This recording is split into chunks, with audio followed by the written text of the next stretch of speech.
sakit. Bigyan mo po kami ngayon ng aming kakanin sa araw-araw.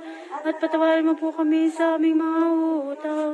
Para ng pagpapatawad namin sa mga nagkakautang sa amin. At huwag mo po kami ipahintulot sa tukso. At iadya mo po kami sa lahat ng masama. Maraming sama sa Espiritu Santo. Ngayon at kailanman at magpasawalang ang Diyos namin.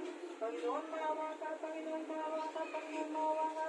Panginoon, bidasyanan. Panginoon, ang bawat isa na narito, ipalalim po sila sa buong linggo na tatahapin nila ang kanilang buhay.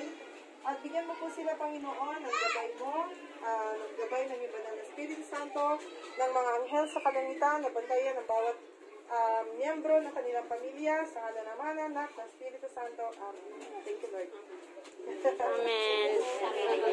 Thank you po. See you next week. Thank you.